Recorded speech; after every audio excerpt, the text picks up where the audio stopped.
What is up everyone? So today I'm going to show you how I make these twin wall polycarbonate aquarium lids. These lids are really great. They're completely customizable, they retain heat and insulate your aquarium very well, they diffuse light, and they're much more durable than glass.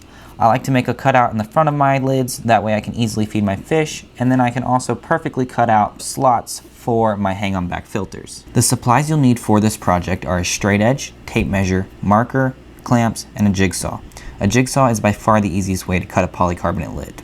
I got my polycarbonate lid from Home Depot. You can search Sunlight 24x96 and it's the twin wall roofing panel. You definitely want to make sure that they have it in store at your location before you head out to go pick it up.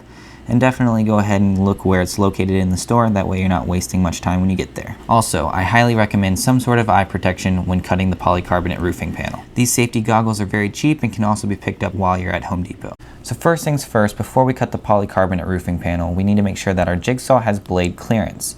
The blade will go up and down in a full range of motion and it should not come into contact with the surface below. I like to first measure out the dimensions of my aquarium and then cut the polycarbonate sheet to size. I'll then take that sheet and mark exactly where the hang-on back filter is supposed to go and the feeding slot. I'll then connect the dots and make a straight edge, that way I have a nice line to follow when using the jigsaw. And so finally, for cutting out the slots, I find it easiest to use the clamps to hold the polycarbonate sheet in place. And then with the jigsaw, you make 2 cuts into the polycarbonate sheet on either end of the slot you're trying to make. And then using the jigsaw, you can make rounded cuts, which will allow you to get your blade in on the horizontal section and then follow the ridge all the way across for a nice clean cut.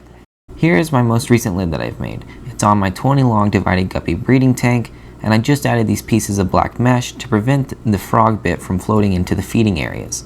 I have cutouts for a hang-on back filter and a couple slots for airline tubing to go down to the sponge filters. This tank does not lose water quickly at all, even though it does have 4 sponge filters. So yeah, this is how I make my aquarium lids. If you like this video, go ahead and give it a thumbs up. If you want to see more, go ahead and click that subscribe button. And as always, have a good one.